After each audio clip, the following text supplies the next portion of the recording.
When the day of Pentecost arrived, Toen Luther Pentecost fell, Toe die dag van Pinksterfees aanbreek, they were all together in one Ils place. étaient tous ensemble dans le même lieu. Nagtipon-tipon silang lahat sa isang lugar. And suddenly there came from heaven a sound like a mighty rushing wind, 호련히 하늘로부터 급하고 강한 바람 같은 소리가 있어 and it filled the entire house where they were sitting. Und erfüllte das ganze Haus, in toda dem la sie casa donde saßen. estaban reunidos. And divided tongues as a fire appeared to them and rested on each of them. और उन्हें आग की सी जीभें फटती हुई दिखाई दी। And they were all filled with the Holy Spirit.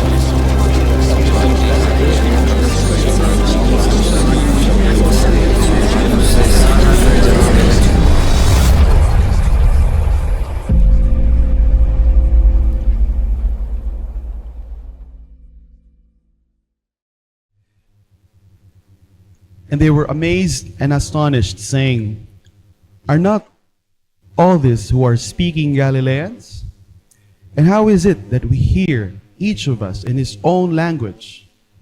Parthians and Medes and Elamites and residents of the Mesopotamia, Judea, Cappadocia, Pontus and Asia, Phrygia and Pamphylia, Egypt and the parts of Libya, belonging to Cyrene, and visitors from Rome, both Jews and proselytes, Cretans and Arabians, we hear them telling in our own tongues the mighty works of God.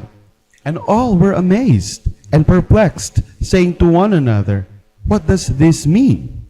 But others, mocking, said, They are filled with new wine. But Peter, standing with the 11, lifted up his voice and addressed them, Men of Judea and all who dwell in Jerusalem, let this be known to you, and give ear to my words. For these people are not drunk, as you suppose, since it is only the third hour of the day. This is the word of the Lord. Okay, let's pray together. Lord, thank you for the word that we read. Thank you for your Spirit, like wind and fire, that came upon the first apostles, upon the first disciples. Lord, kami po dito sa Life Nova, panalangin namin that we will encounter your living presence today. We are in expectant faith that you will move in the midst of us. Bibigyan niyo po kami ng karanasan ng kapangyarihan mo ngayong araw na to. In Jesus' name we pray. Amen. You may now take your seats. Again, I want to welcome you to Life Nova. Ayan. I'm one of the pastors here. I just want to ask, ilan po sa inyo nandun kayo kahapon sa Life Conference? Okay, can you please raise your hand yung mga nasa Life Conference? Yon, yan, 2025. I would highly encourage you, kasi taon-taon naman po ito, no? Next year, please join our conference so that you can see na though we are meeting here in Novaliches, we have a big spiritual family. Life Church pa lang yun, ha? Life Church pa lang yun. And kahapon, grabe, from churches all over, literally the world. Kasi may taga Virginia, USA din, San Mateo, Nova, and from different parts of the Philippines, San Joaquin, Iloilo, Dasmariñas, and our new church plants in Balanga, Bataan. We're all gathered together kahapon, and there's a very strong move of God and a mighty move of God. And I pray that you will also experience that as well, para ma-enjoy din natin, no? And kahapon, I was actually one of the speakers in the conference. And na-feel ko lang na talagang nilagay ni God yung Spirit niya among the people. And there's this sense of unity, and there's this sense of energy, and there's this sense of mission for Life Churches moving forward. We are on the second part of our series na Pentecost. And do you know that this Sunday is a very special Sunday? Because this is called Pentecost Sunday. And alam nyo, for other traditional churches, lalo na yung mga Anglican, when you go to their churches, hindi mukhang ganito. It really looks like a cathedral, yung talagang from medieval yung art nila. Most of traditional churches celebrate Pentecost Sunday. Kaya lang, for churches like us, yung mga medyo modernong churches, it is very interesting na hindi natin napapansin masyado yung Pentecost Sunday. Pero sineselebrate natin yung Easter or yung Resurrection Sunday. Sineselebrate din natin yung Pasko. Pero yung Pentecost Sunday, hindi masyado. Pero let me tell you, and let me make a case. I said this last week, pero sabihin ko ulit, no? Na sobrang importante for the church to celebrate Pentecost Sunday. As I've explained last week, Pentecost Sunday is 50 days right after the Passover. 50 days after the resurrection of Jesus. 50 days after, or 10 days, kasi 40, 10 days na silang nagpe-pray, and then the Spirit of God came. So we're continuing the verse na binasa natin dun sa Acts from last week, and then sabi nila in verse 7, they were amazed and astonished, saying, "Are not all these who are speaking Galileans? Hindi ba sila mga probinsyano?" Do you remember the story from last week? Nakalimutan nyo na. Ulitin na naman natin. Sige, okay lang naman yan. 3 hours lang naman to. So, i-rehash natin ulit from Acts chapter. Okay lang ba yun? Natandaan nyo na bigla. Okay lang sa'yo natandaan nyo yung story last week. Ayun, kinabahan no? Baka ulitin na naman ni Pastor. No? But remember from last week, pinag-usapan natin, they were praying together, physically. Pinag-pray nila na dumating yung presence ni God, yung pinangako ni God. And then, on the 10th day, something happened. A fulfillment of a long due promise from the prophets of Old Testament happened sa kalagitnaan nila. Finally, binigay na ni God yung pinangako niya sa mga disipulo. Kaya sabi ng mga tao na dayuhan at yung iba sa kanila mga balikbayan, kasi ito yung time ng taon na ang daming foreigner. They were really in Jerusalem para ipagdiwang yung Shavuot o yung Pentecost Sunday in their culture. So, dami. Isipin niyo, ano bang parte ng Pilipinas yung maraming foreigner? Ha? Siargao? Siargao. Ano pa? Boracay? Okay. Nova. Right? Tingnan niyo yung katabi niyo. Okay, may katabi ba kayo mukhang international? Yon. May katabi, tingnan niyo yung sa likod niyo. May katabi ba kayo na sa likod niyo na foreigner, mukhang foreigner? Yan. You wouldn't believe me, but there's really a bustling international community at the very heart of Quezon City. Ako nakwento ko na sa inyo to. One time, nag-one-to-one kami ni Rajesh. A long time ago. Mga 40 years ago. Tapos, isa sa mga one-to-one namin, sabi niya, Pastor Tim, wait lang. Daan muna tayo sa bayan. Bakit? May bibilin lang ako. So, nag-pull over siya sa may... pull over? Pull over siya sa may Jordan Plains. Tapos pagbaba niya, bumili siya ng mga Indian spices. Meron pala doong tindahan ng... Ewan ko kung nandun pa yun, nagsara na ba? Nandun pa naman. So imagine, there's an Indian community sa Jordan Plains. Ilan sa'yo nakalakad na kayo sa Jordan Plains? Imagine, the nations are already here. And thank God for Pastor Arthur, yung report na narinig natin sa our missionary to Azerbaijan. And that's good.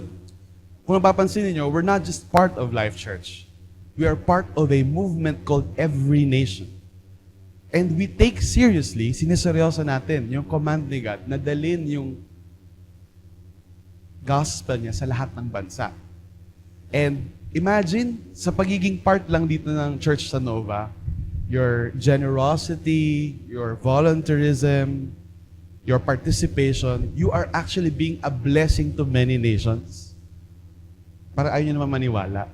Oo. Ayaw nyo maging blessing. By simply connecting with the church here, we are being a blessing to many nations financially. But lo and behold, the days are coming that we're not just going to be a blessing financially. Because I know this in my heart, that papadala ni Lord yung mga international sa church natin. They will come in our Nova Church. They will come in our San Mateo Church. Papasok sila isa-isa. Anong gagawin natin when the international community, iba-iba sila, no? Some of them are Indians, some of them are Uzbeks, some of them are, Americans are all over. Okay, normal naman na yun. But Japanese people are here in Quezon City. And I'm making a case to you guys, tayo sa Life Nova, na although taga-Nova naman talaga tayong lahat, dapat ang vision natin global. Sabihin natin sa katabi mo global.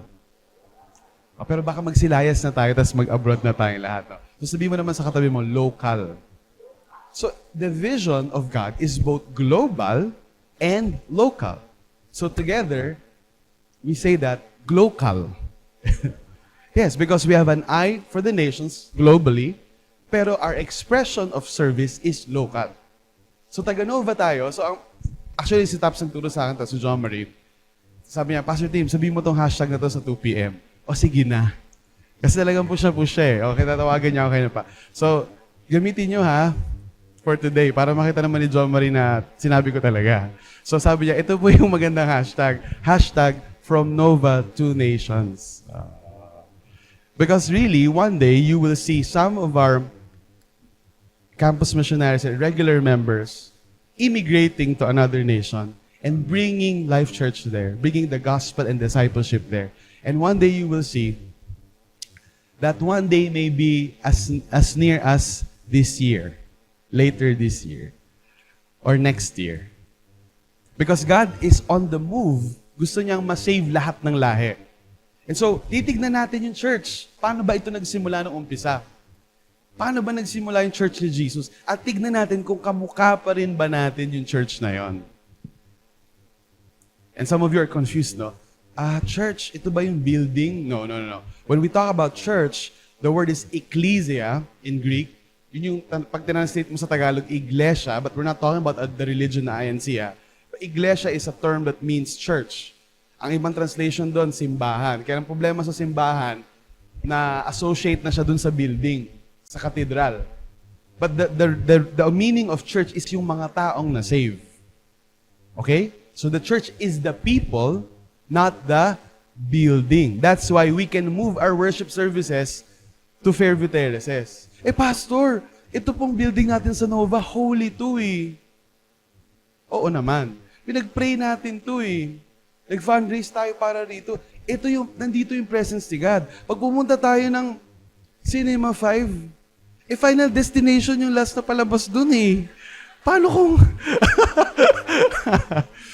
Di ba? So, holy ba yun? Holy ba yung service natin dun? Let me tell you this. What makes this building holy is not that this land is holy. It's because the people that are in this building are holy. Ayaw nyo maniwala. Tingnan nyo nga yung katabi nyo, mga bang huli yan. That's what makes this a sacred place. Holy, set apart. Banal. Well, may religious connotation kasi yung banal, so medyo ayaw ng marami yon. But banal means iba kesa sa iba. Iba nga eh. Tama. Bukod tangi sa buong mundo. That's what holy means. God is holy. Hindi siya katulad ng ibang Diyos-Diyosan ng iba. And tayo, na sumampalataya sa Kanya, we're made holy.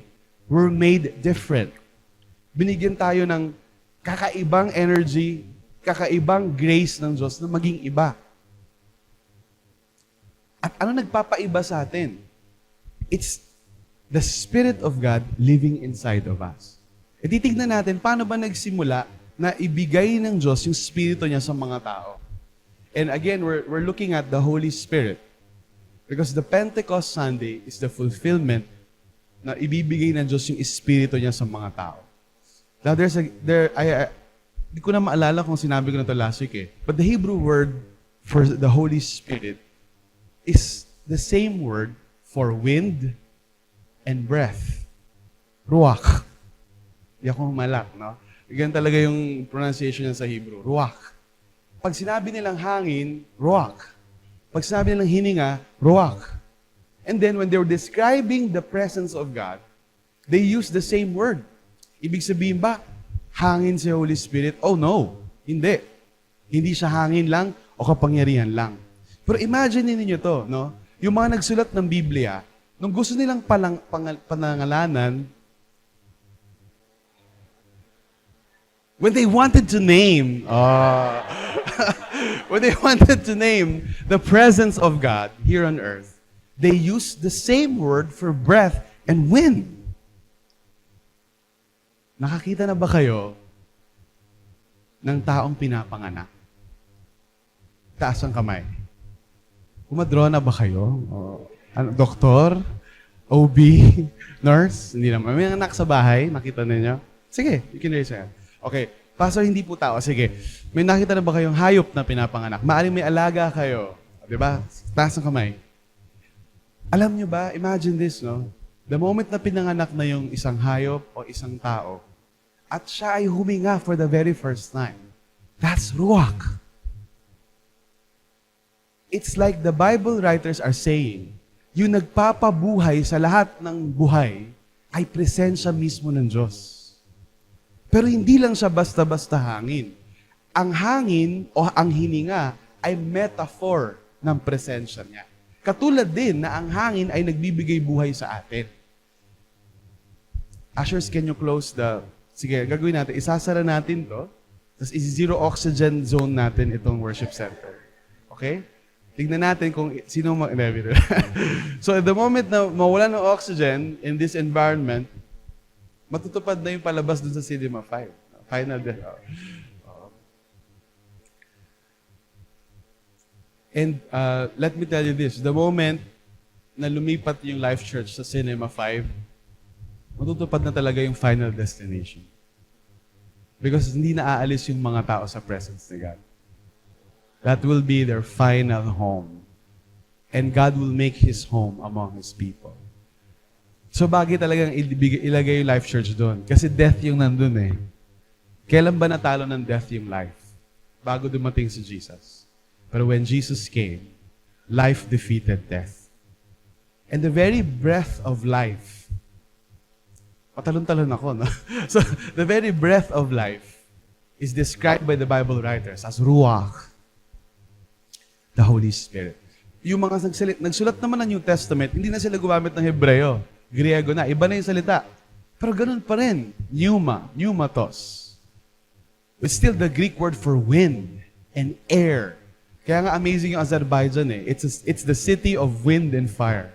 Kaya sabi ni, kahit very Islamic yung bansang yon, kaya naka-blur yung, yung mga nag-video, no, hindi nyo yun pwedeng i-post online. No?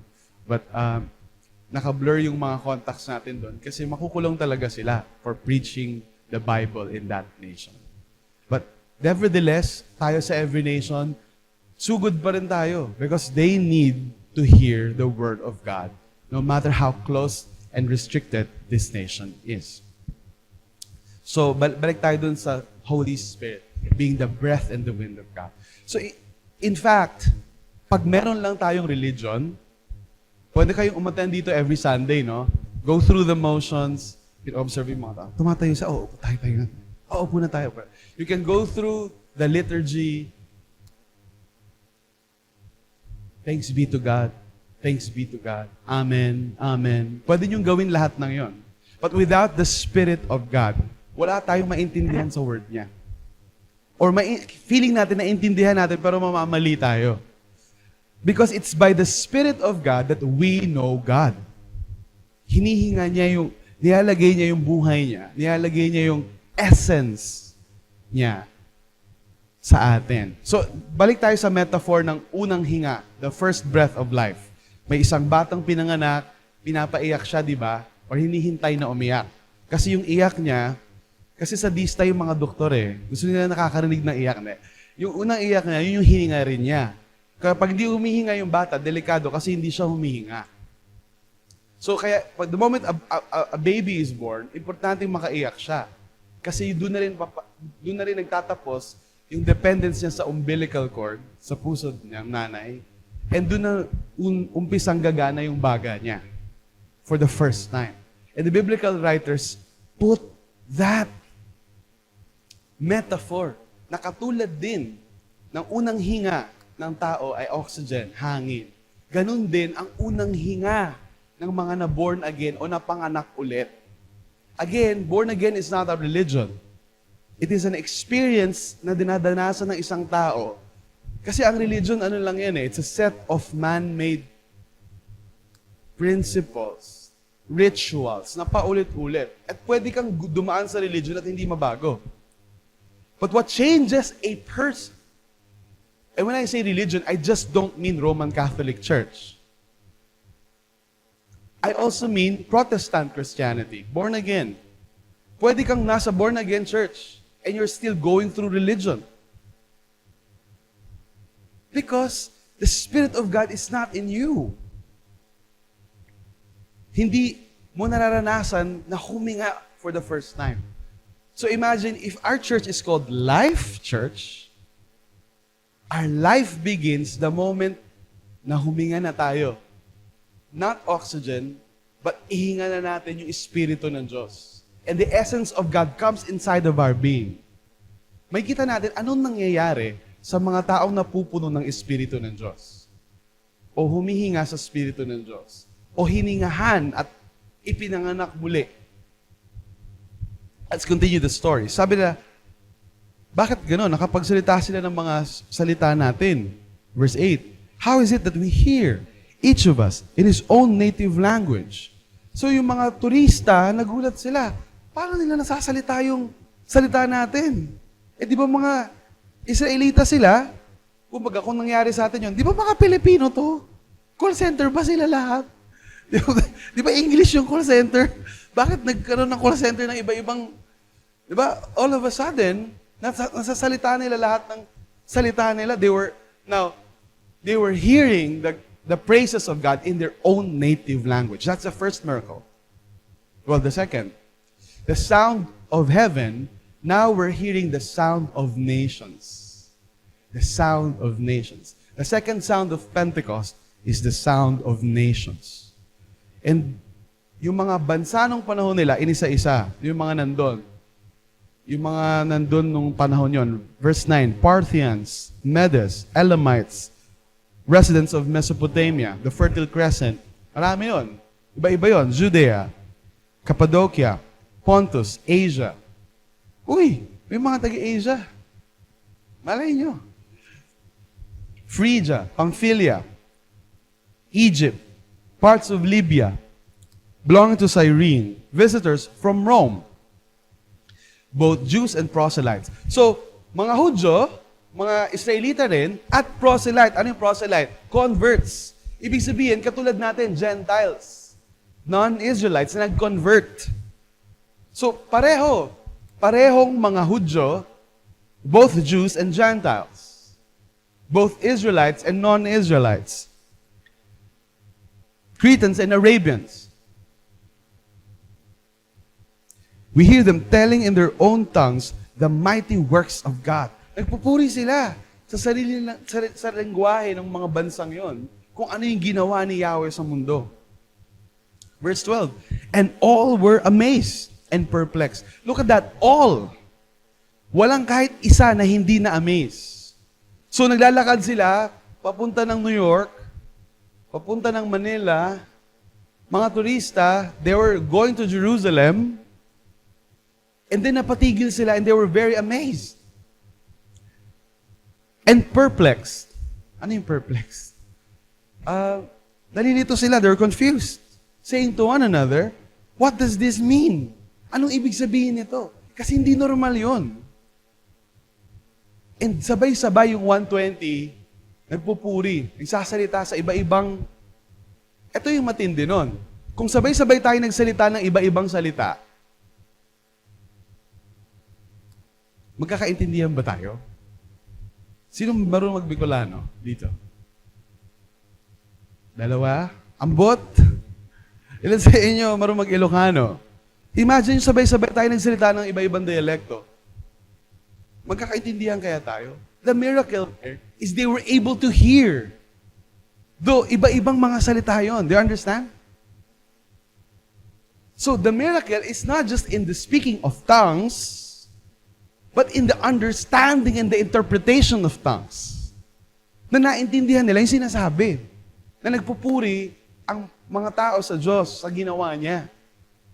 Kaya sila sobrang nalito at na-amaze. So sabi nila, what does this mean? They're looking for the purpose. They're looking for the meaning. Ano nangyayari? So, yung mga kumikilos na yung Diyos sa puso nila. Kasi ganun minsan kahit sa church, nakikinig ka ng preaching, may mga kunyaring nakikinig lang, may mga nag-attendance lang, may mga talagang hinahanap si God. Iba-iba yung response ng tao. yung mga may ginagawa na si God sa puso nila, naging interesado sila. Tingnan niyo yung katabi niyo kung mukha siyang interesado. Dito, they wanted to know the meaning of the miracle. Kaya lang, hindi lahat interesado. Meron ding mga matigas talaga yung puso.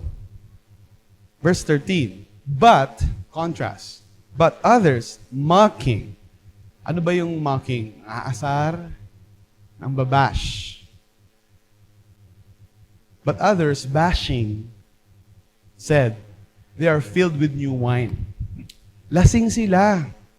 Nakainom. So, habang ito yung miracle ng presensya ng Diyos, the Ruach of Yahweh, being poured out upon Israel, some are starting to be interested and intrigued and say, ano nangyayari? Some are mocking them. Ayaw nila maniwala eh. Lasing yung mga yan. That's why in verse 14, here's another miracle. Do you remember Peter?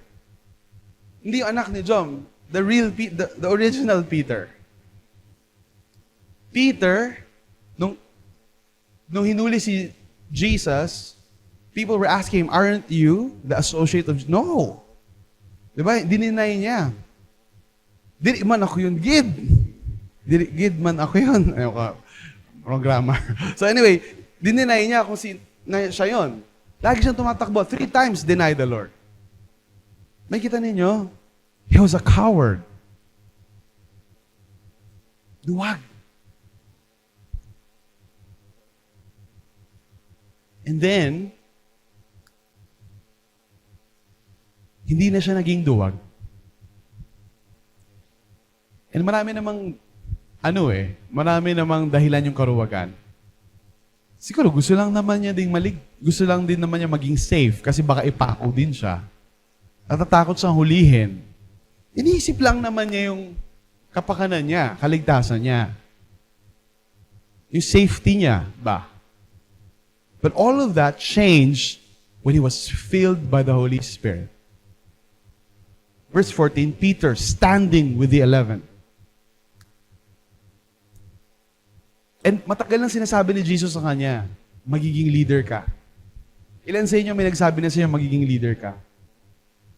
Natakot ka ngayon, di ka na umatin ulit. Ayoko maging leader. O, gano'n din si Peter. Sabi ni Jesus sa kanya, you're gonna be the leader. Ayaw niya. Pero when he was filled with the Holy Spirit, may nag-iba kay Peter. Kasi, si Peter pa rin yun, Hindi siya nasasapian. When you're filled with the Holy Spirit, you're not possessed.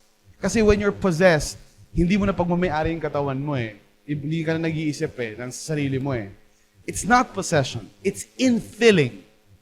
That is the amazing mystery sa Espiritu ng Diyos. Pinupuno niya tayo nang hindi niya kina-cancel yung personality natin.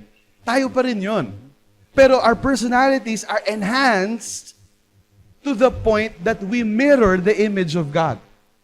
Nakakabalik tayo sa disenyo niya sa atin. Without the power of the Spirit, mga relihiyosong tao lang tayo, religious people, converting others to be religious as well. At hindi siya gagana, guys. Kasi kung kayang baguhin ng religion ang mundo, hindi na kailangan bumaba ni Jesus dito. It's more than a religion. And it's a very intimate kind of relationship.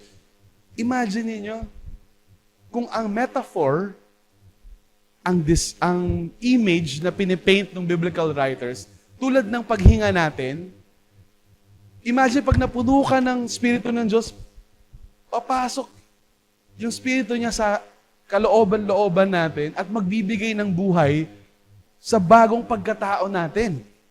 Hindi na yung pagkataong makasalanan. Hindi na yung pagkataong ayaw maniwala. Hindi na yung pagkataong matigas ang ulo. Hindi na yung pagkataong sarado-kandado, tinapon na yung susi sa dagat. Kundi the new person that God has created in us. Let's see how different Peter was. Peter, sabi niya, lifted his voice, and addressed them. Men of Judea and all who dwell in Jerusalem, let this be known to you, and give ear to my words. For these people are not drunk, as you suppose, since it's only the third hour of the day. But this was what was uttered through the prophet Joel.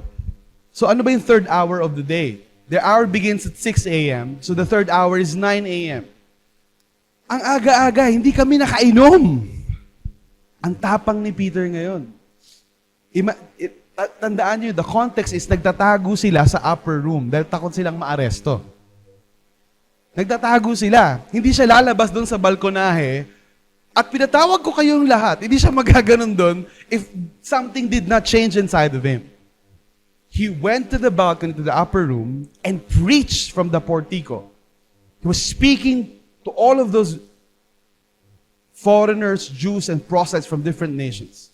And then pag binasa niyo yung Acts chapter 2 verse 16 po, makikita ninyo, sinabi ni Peter yung katuparan ng prophecy ng mga prophets sa Old Testament. Hindi kami lasing. Hindi ba't nakalagay sa kasulatan na ibubuhos ng Diyos ang Espiritu niya sa mga lalaki at babae? At bawat isa sa kanila ay magpo-prophesy o magsasabi ng katotohanan mula sa kalooban ng Diyos. Ito yung nangyayari. Talked about Jesus, he talked about the crucifixion of Jesus. In other words, nag-preach si Peter. Ilan sa inyo, pag pinag-preach kayo next Sunday dito, hindi kayo kakabahan. Sabi niyo, I'm born for this. Diretso na kayo dito ngayon. Ilan sa inyo gusto niyo mag-preach kayo next Sunday, kayo naman. Ayaw rin ni Peter. He was always the one running away from his calling. But something changed in him when he was filled with the Spirit of God. He preached the gospel. Ang tapang niya. Kasi nasa Roman territory pa rin siya. In other words, pwede siyang arestuhin. Katulad ni Pastor Arthur sa Azerbaijan. Pwede siyang arestuhin anytime. But he preached the gospel anyway. In verse 36, sabi niya, let all the house of Israel, therefore, know for certain that God has made him both Lord and Christ, this Jesus whom you crucified. This Jesus, least among the least, became the poorest of the poor, despised among all the despised. At the lowest point of his existence, pinagmalupitan, dinuraan, hinubaran, siya na pinako ninyo sa krus ay inangat ng Ama, Panginoong Diyos, bilang Panginoon at Mesiyas, tagapagligtas ng lahat. Tapang ni Peter. In verse 37, anong nangyari sa kanila? Yung mga nakarinig ng preaching ni Peter. Kasi matitigas yung puso nila eh. Now when they heard this, they were cut to the heart and you're to blame. And said to Peter and the rest of the apostles, brothers, what shall we do? They were cut to the heart. Napunit yung puso nila. These people na napadaan lang on their way sa piyesta of Shavuot. Papunta lang sila sa piyesta. Siyempre, religious sila. How many of you know, ang mga Pilipino, religyoso naman, kahit pa paano. Kahit lumabas ka sa kanto dyan, magtanong-tanong ka, may takot naman sa Diyos yan. Papunta sila sa isang pista. But religion was not enough. God poured out His Spirit upon them. And nung may isa silang nakita, filled with the Spirit, Peter was filled with the Spirit, the effect was they were cut to the heart. Alam nyo dati, nag-share kayo ng Word of God sa kamag-anak ninyo, tinatawanan lang kayo. Sus, ano naman yan, napasukan mo? Anong kulto na naman yan? Tagal-tagal na natin, sumali-sali ka na naman. Di ba, lulukoyin ka pa ng nanay mo. Ipa-persecute ka pa ng mga kapitbahay mo. But something will change in you once the Spirit of God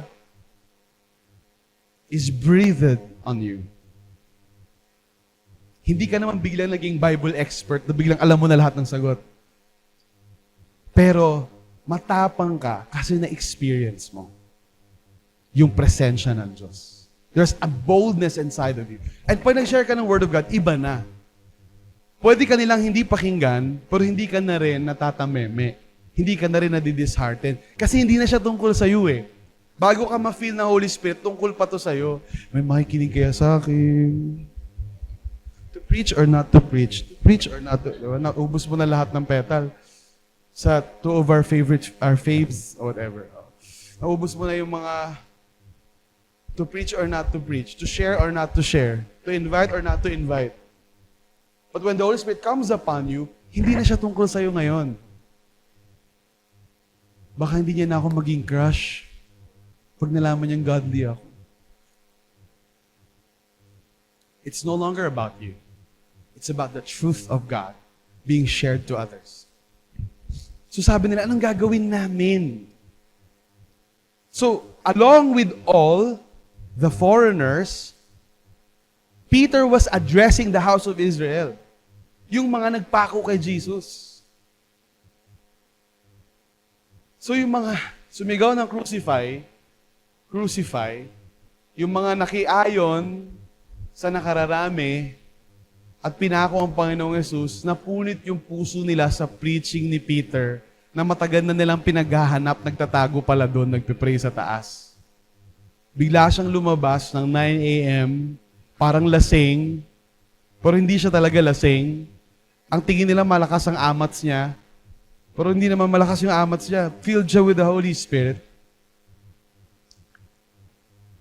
38, and Peter said to them, repent and be baptized, every one of you, in the name of Jesus Christ, for the forgiveness of your sins, and you will receive the gift of the Holy Spirit. Look at what Peter said to them. Ito yung pinaka-issue eh. Nagkasala tayo sa Diyos. Rebelde tayo. I don't care how religious you are, how pious you are. We are all far away from God. Alam mo niyo, ibig sabihin ng repent, talikuran na yung dating buhay. 180-degree turn. Kung dati papunta ka dito, sa lahat ng gusto lang ng mundo, sa approval ng parents mo sa mga pangarap mo, suddenly, our repentance is turning towards God. Mahalaga pa rin yung magulang mo, syempre. Mahalaga naman din yung pangarap mo, pero hindi na yun nagde-define sa'yo. You're defined by the purpose of God. And you begin to see the meaning of why you're born. Kaya pala ako pinanganak for this. Mahal pala ako ni God. May promise siya sa akin, may purpose ako. Now, you're turning 180 degrees. Yun ang repentance eh. Hindi yun parang sorry Lord. Apology lang yon. Repentance is not apology. Pwede naman mag-apologize kahit sino eh. Sorry. Bisa ganun tayo. Sorry Lord. Tinanong ka nung life group leader mo, kamusta ka na? Ayun, nag-repent na ako. Paano ka nag-repent? Nag-sorry na ako kay Lord. Hindi pa repentance yun eh. Ang repentance, tinalikuran mo yung buhay mo na luma. Eh naglalakad ka na sa bagong direksyon. And repentance doesn't mean perfect ka na. It does not have a requirement of perfection. Repentance only means you're now facing a new direction. Iba na yung pinututunguhan mo. Wala ka pa dun. You're not yet there. Pero you're going there already. Malayo pa. Pero malayo na. Hindi na tulad ng dati. Malaki na yung pagbaba. So, Peter was asking them to repent. Magsisi tayo and be baptized. See? Hindi lang basta-basta mag-repent ka. You need to be baptized. Ano ba yung baptized? Water baptized. Public declaration yun eh. Hindi ka closeted Christian. Hindi mo sinasabing Christian ka. Kasi marami kang kalokohan sa classroom eh. Pag nalaman mo, di ba Christian ka? Ba't mo ginagawa yan? Tinago mo na lang. Closeted Christian ka pa. Pag water baptized ka na, you're publicly rising from the waters of baptism. Kaya nga, si Jesus, nagpabaptize siya, hindi dahil sinner siya ha, kung di gusto niyang publicly i-glorify si God. Ito yung fulfill yung requirements ng law para kay Jesus. Kasi He's perfect eh. Pero for us na ibabaptize, na makasalanan, to be water baptized is not to be afraid anymore. Follower of Jesus.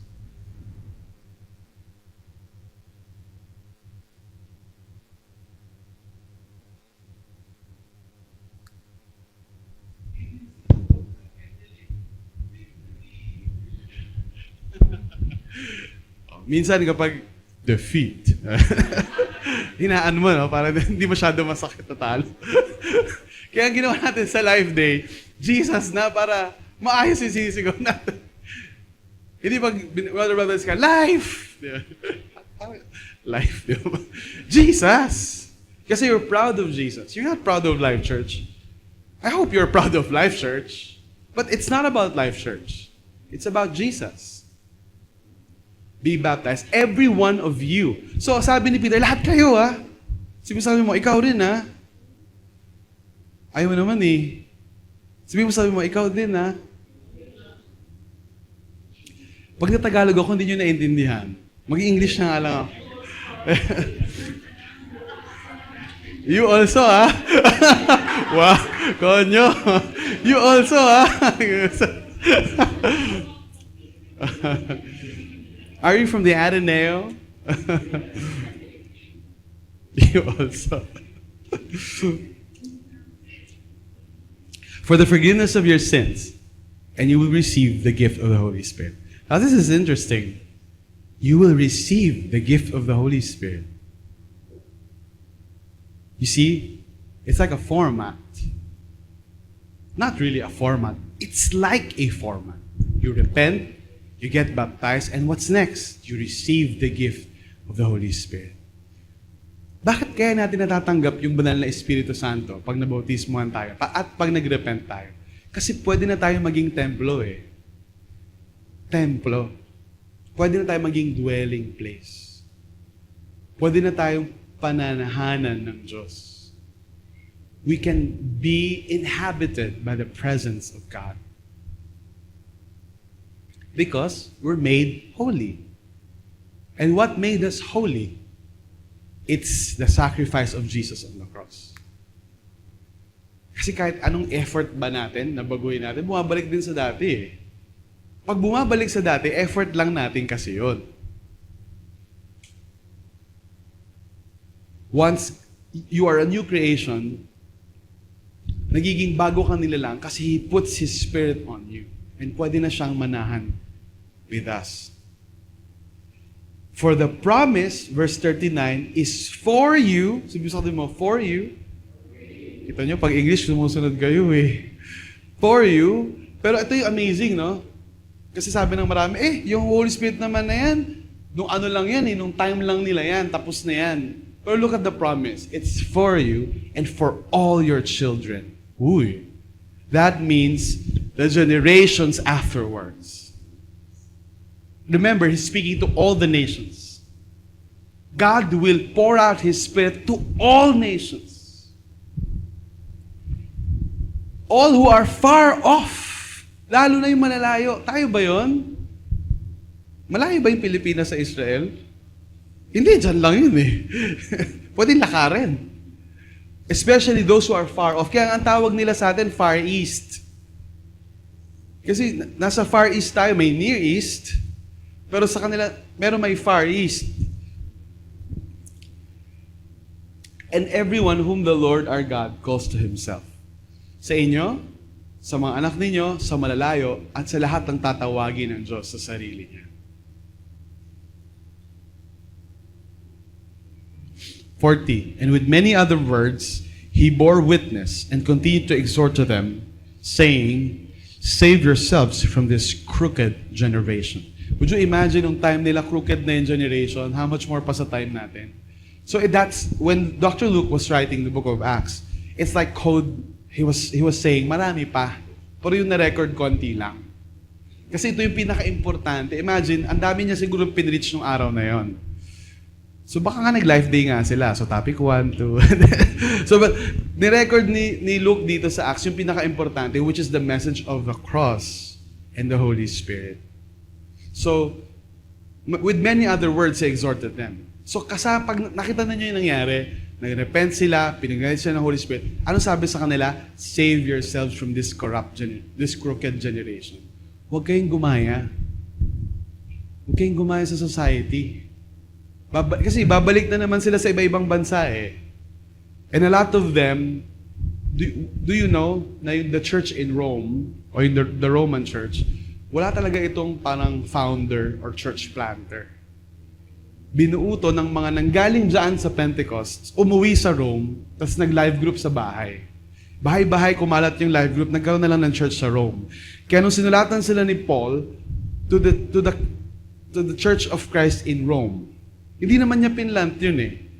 Kaya nga yung Book of Romans, sobrang punong-puno siya ng mga nosebleed na salita. Kasi sinamarize ni Paul lahat ng doktrina in one book. Because the church in Rome were started by, hindi sila full-time eh. Hindi sila nag-aral na train talaga para mag-church plant. And so Paul had to put the foundations right. To the point na, kung nasunog lahat ng book sa Bible at natira lang yung Book of Romans, magsusurvive pa rin yung faith natin. Ganun siya kakumpleto.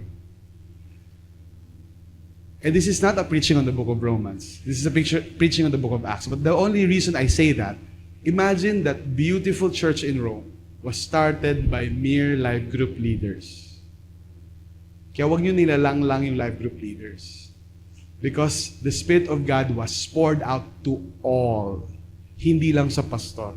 Hindi lang sa campus missionary. Sa lahat. Lahat sila nakatanggap eh. And kahit mga ordinaryong Kristiyano lang sila, they were able to start communities of faith kahit saan sila nagpunta.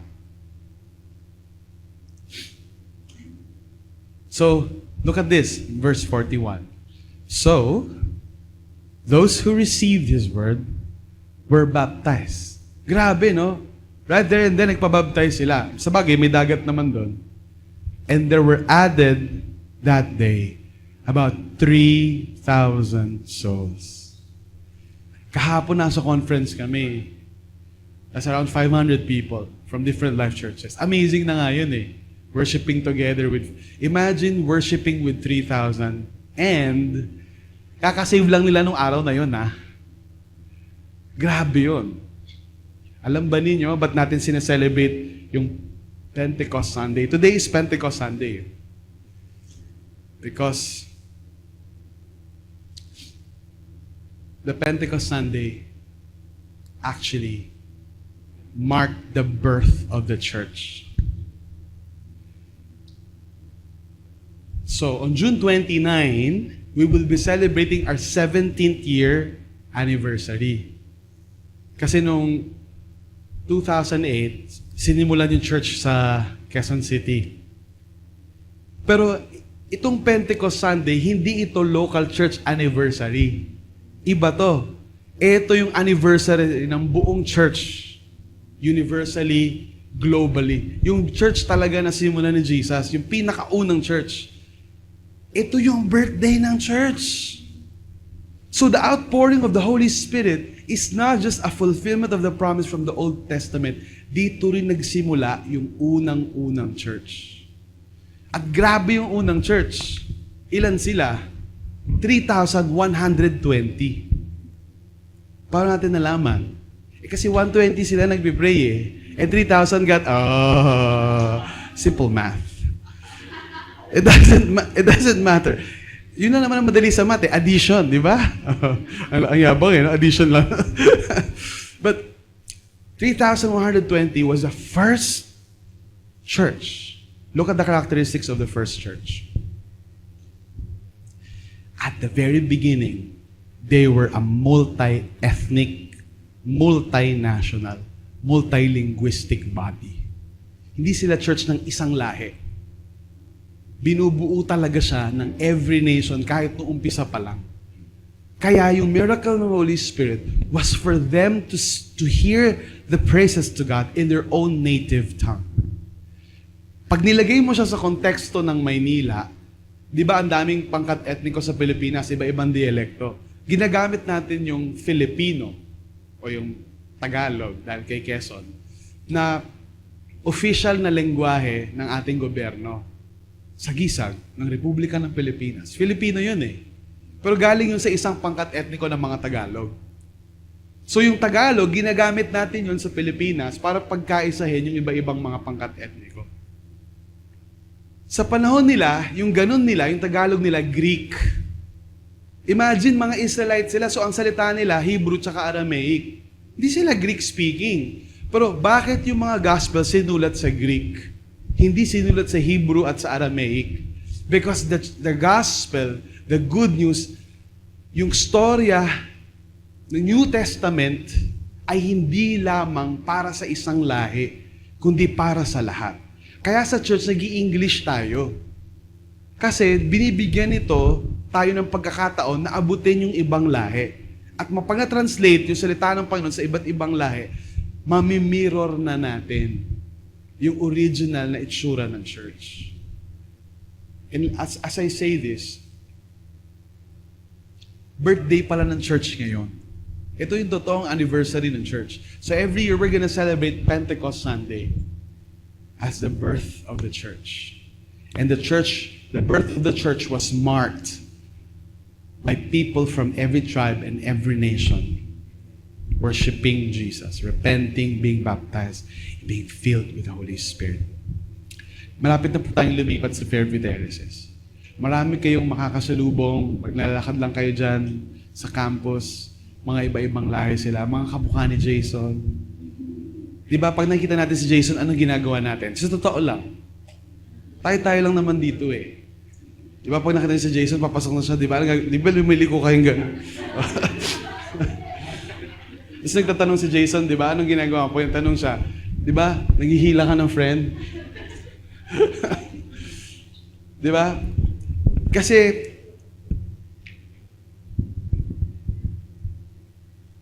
kaya lang, Life Church, we're going back to the roots of the church. We're appreciating more the missional identity of the church. So instead of internationals repelling us, we're gonna go straight to them and converse with them. Di ba? No? So, lahat ng kailangan ng English lessons, go to Jason. But let's not be unfair, Jason. We're not just gonna learn English. Our prayer is you also learn Tagalog. Opo. Because the church is a multi-ethnic, multinational body. Siyempre, pa nag-preach tayo, mix pa rin, Taglish. Pero darating yung panahon na masasanay tayo, yung mga English speakers magiging mas matagalog, yung mga Tagalog speakers masasanay ng konti sa English. And I believe may purpose si God sa bansang Pilipinas. Bakit tayo yung highest na pinagkukunan ng mga English-speaking professionals sa buong mundo? Kasama na rin dun yung India, syempre, as a competitor. So kalaban natin sa nila. But Pilipinas din, kasi mabilis lang tayong mag-adapt. Parang yung mga genes natin, ang bilis lang natin maging kamukha yung kahit sino. But there's a divine purpose sa ating identity. It's to be a missionary people that will share the gospel to everyone. Mga kapatid, when the sound of nations was heard, birthday ng church. Pero hindi sila na-save sa sound ng nations. Hindi sila na-save sa sound ng nations. Hindi nila narinig yon, tas nag-convert na sila, nagpabaptize sila, hindi gano'n. It took a Peter to still speak, preach, and live the gospel. The sound of the nation, the sound of Pentecost, empowers us, pero tayo pa rin yung mag-share. Kung gusto ni Lord na yung mga tao maligtas, wag lang natin silang ipag-pray na, Lord, sana maligtas yung pamilya ko. Lord, sana maligtas yung klase ko. Let us be willing to be the answer to our own prayers. And let God fill you with His breath. Hininga niya. Para lumakas yung loob natin. Bukod sa courage, compassion. Yung iba sa atin kasi wala namang problema sa courage, ang tatapang talaga. Pero ang kulang naman, compassion. Yung love pa. Na kahit nagkakasala yung tao, malayo siya kay Lord, parang patapon yung buhay niya, yung love mo ba na, ako rin naman ganito eh. Kung hindi ako nakilala ni God. Kung hindi ako sinave ni God, ito rin naman ako eh. So, hindi ibig sabihin ng compassion na, okay lang yan, mamahalin kita, dyan ka lang sa sin mo. Part ng compassion, sabihin mo yung truth sa Kanya. In a way na loving. Na alam niya na, hindi mo siya sinisita lang, hindi ka nagpapaka holier than thou lang. Ang gusto mo talaga, mapalapit siya kay God. Kaya nga, in Life Church, we say, we love God and we love people. Because love is the universal language of communicating the gospel. For God so loved the world. And what is the fruit of the Spirit? Love. My friends, let us be strong in the love of God. Para abutin mo yung kulturang hindi mo kultura, love yun eh. Para nag-aaral ka na nga, ang dami mong exam, kakausapin mo pa yung international student dun sa namayabang, o na laging snabero, o laging nambubuli. It takes love to bridge the gap and to look beyond your insecurity and really bring the love of God to those classmates. May mga kliyente kayo, kayo mga kapitbahay, iniiwasan sila sa subdivision kasi ayaw dumugo yung ilong nila. So wala silang community. Pero ikaw, because you're filled with the presence and the love of God, you go and share the love of God to them. Ang mission talaga ni God, nandyan lagi yan. Sa mission ni God, dahil sa mission ni God na abutin lahat, binigay niya yung Spirit niya. Pero, kung susunod tayo sa mission na yon, tatanggapin natin yung tawag na yon, ibig sabihin, i-lead natin yung mga tao sa salvation. And how do we do that? By sharing our own testimony. Alam mo, ganito ako noon eh. Ganito ko na-encounter si God. Ito yung binago niya sa buhay ko. And kahit ngayon, hindi ko naman sinasabing perfect na ako. Pero alam mo, iba na yung direction ng buhay ko ngayon. Mas nakikilala ko na si God. Gusto mong sumama sa akin? Gusto mong mas makilala rin siya? Oo, kasi board exam na eh. Gusto kong magsimba. Okay din. Okay rin. Baka yung paggamitan ni God eh. Naalala ko noon, nung bago kami mag-board exam, naging godly lahat ng classmates ko eh. Wala nang bubuli sa hallway, binabalik yung ballpen pag hinirap. Bait nyo ah. Kasi minsan kailangan magpakita ang tao kay God eh. Lalo na may board exam. Baka naman, Lord, di ba? Pero even that kind of gesture can be used by God. Pero huwag tayo maghintay ng sound sa heaven. Kailangan ng sound sa earth. Kailangan ng taga-earth na magkukwento. Kailangan tayo na nakaranas ng power ni God na magsabing, alam mo, mahal ka ni God eh. And pareho lang naman tayo ng sitwasyon eh. Ganyan din naman ako noon. O maaaring hindi ka pagsabi noon. Pwede mong sabihin na, ganyan din ako ngayon eh. Pareho tayong ligaw. Pero at least alam ko na paano hindi maligaw. Pwede ba manligaw? Iba yun. Evangeligaw yun. Huwag yun. Oh, so kailangan... Mamaya may nakilala ka, niligawan mo kagad, no? So nakilala mo, papakilala mo muna siya kay God. Ano ba itong mga sinasabi ko? Okay lang ba? Patulungan nga ako sa tech, pa-remove na lang sa recording.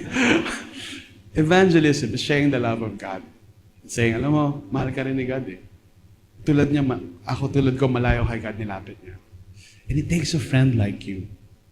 At this point, gusto kong lingunin mo nga yung tao nag-invite sa'yo sa church.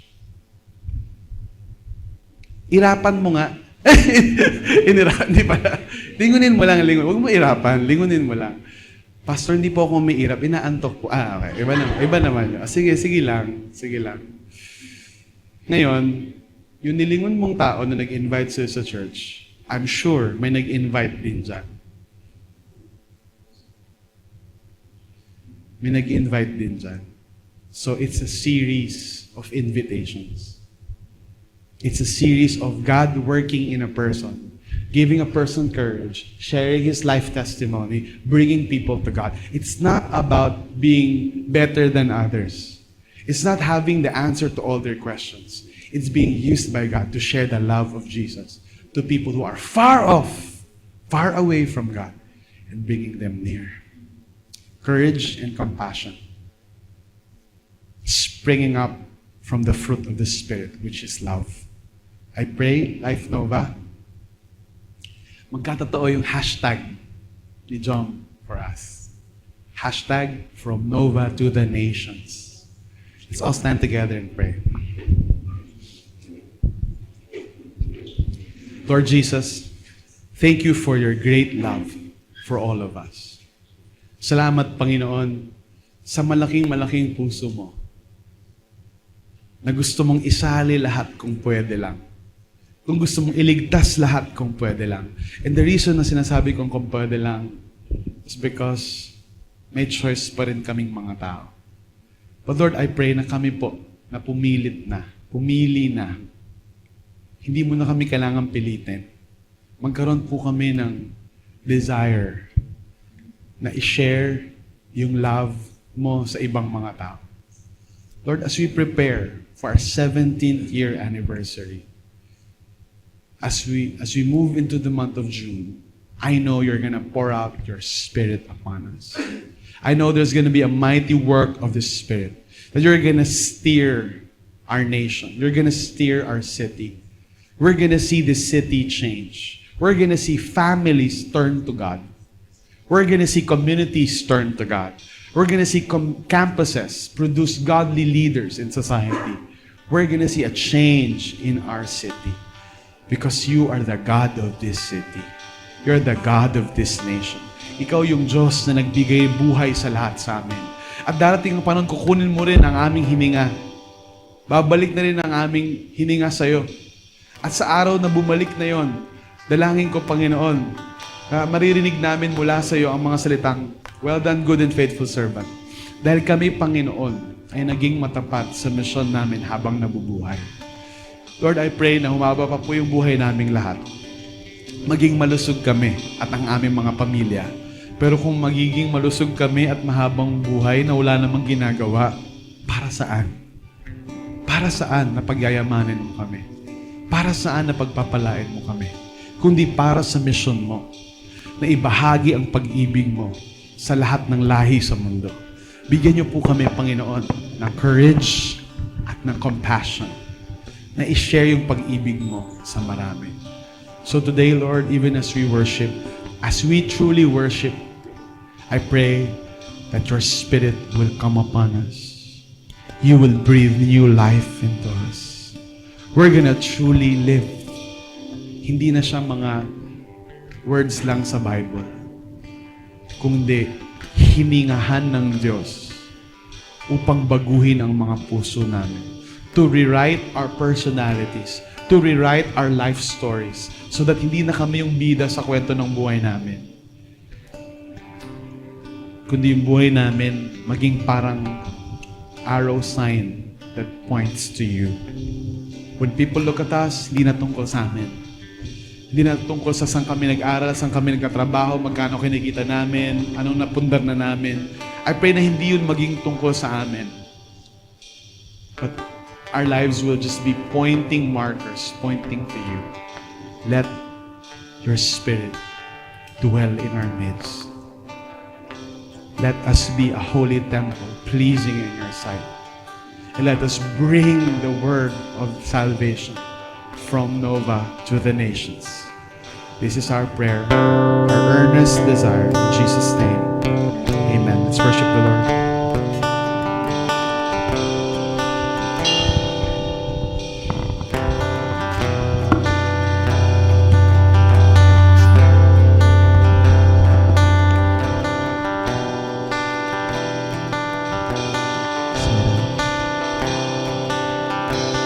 Dirinig ang iyong tinig, diringgin ang iyong tawag. Naririnig ang iyong tinig, diringgin ang iyong tawag. Naririnig ang iyong tinig, diringgin ang iyong tawag. Naririnig ang iyong tinig, diringgin ang iyong tawag. Siya iswain, ako. Siya iswa, Inquisito ako. Siya iswa, Inquisito ako. Siya iswa, Inquisito For the lost it beats, we can hear you calling. Make our hearts beat and beat and beat for your sons and daughters. For the lost it beats, we can hear you calling. Make our hearts beat and beat and beat for your sons and daughters. For the lost it beats, we can hear you calling. Make our hearts beat and beat and beat for the sons and daughters. For the lost it beats, we can hear you calling. Make our hearts beat and beat and beat and beat for you. For the lost it beats, we can hear you calling. Make our hearts beat and beat for the sons and daughters. For the lost it beats, we can hear you calling. Make our hearts beat and beat and beat and beat with you. Make our hearts beat and beat and beat and beat with you. Make our hearts beat and beat and beat and beat with you. Let's give our God a hand of praise.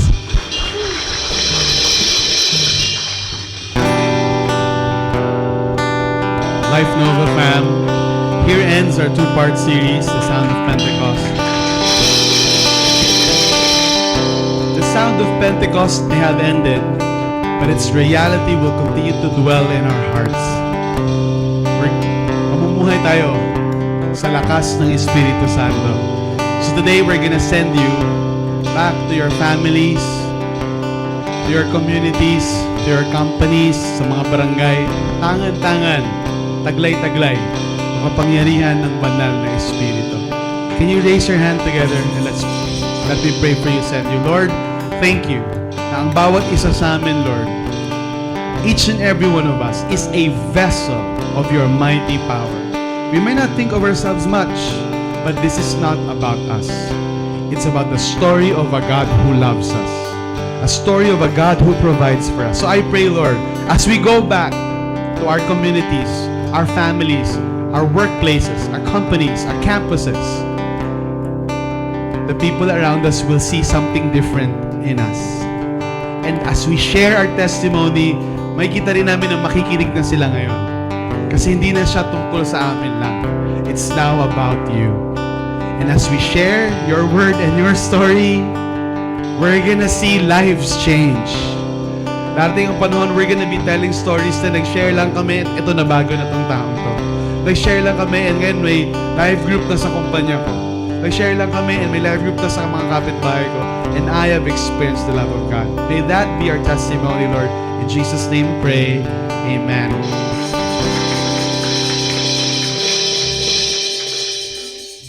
See you next week, Life Nova fam, as we start a brand new series. God bless.